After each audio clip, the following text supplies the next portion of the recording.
Hello and welcome to another edition of Rick's Licks. I'm Rick Sebastian and I will be taking you today through really an extension of the last lesson where I taught you how to use a system out of my book, Independence on the Drum Set, which is published by Hal Leonard and available on their website if you're interested in getting it.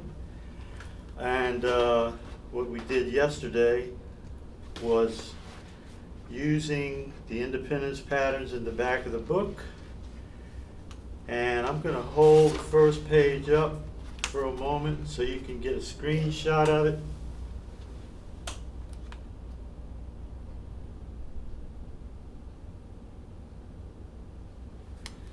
Okay, so what we did in the last lesson was with a swing pattern, we used the bass drum for the quarter notes and the snare drum for the eighth notes. And we played each pattern 4 times, went to the next pattern without stopping, played that one 4 times, and continued on in that fashion to the end of the page. Then we reversed the voices where the snare drum played the quarter notes and the bass drum played the eighth notes. And same pattern, 4 times each pattern, going to the next one without stopping, playing that one 4 times, etc., etc. So oftentimes in jazz, drummers are not thinking about one measure phrases. Oftentimes they're 2 measure phrases. You know, one measure is really more of like an exercise than a musical statement because it's so short. So what we're going to do today is on this page 58 out of my book, we're going to take pattern 10 and we're going to combine pattern 10 with every other pattern on this page, including 10 when we get to it. So the way I'm going to approach this is I'm going to put number 10 in front of number 1 to make a 2 measure phrase. I'll play that twice, then I'll put number 10 in front of number 2. Play that twice, then 10 in front of 3, play that twice, and keep that procedure going through to the bottom of the page. And we're going to do this 2 ways. First, we're going to voice the quarter notes on the bass drum and the eighth notes on the snare drum. Once I've recorded that for you, we'll go back, still taking number 10 as the first measure, and we'll reverse the voices where the quarter notes will be played on the snare drum and the eighth notes will be played on the bass drum.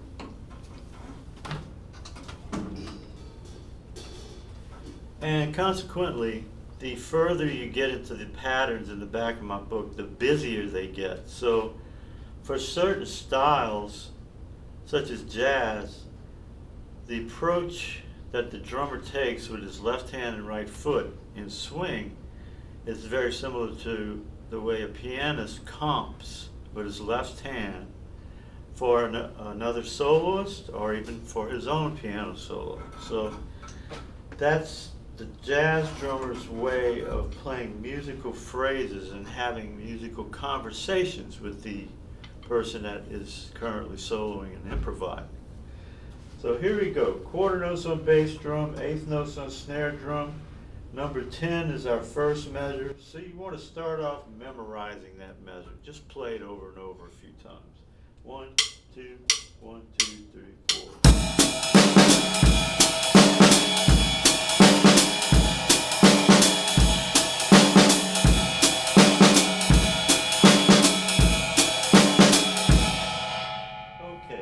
The idea is to memorize that one, so you don't have to keep jumping back to it every time you switch the second measure of our 2 measure phrases. So I will start with 10 in front of 1. Remember, we're playing these combinations only 2 times. If that's a little difficult for you at first, then play 10 and 1 4 times in each subsequent combination. Play them 4 times. And when you get better at that, then you can condense it down to 2. But just to save on valuable battery and SD card space, it's a joke. I'll do these only 2 times. Okay, here we go. 10 and 1. 1, 2, 1, 2, 3, 4.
hiccups in there because I didn't have enough coffee this morning.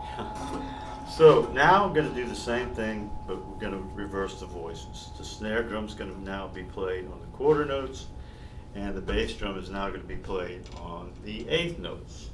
We're still using 10 in the front of all the other ones, 2 times each combination. 1, 2, 1, 2, 3, 4.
can be very creative with this. You could pick any one of these patterns and use it in front of all of the other ones, and change the voices like we do changing the orchestration.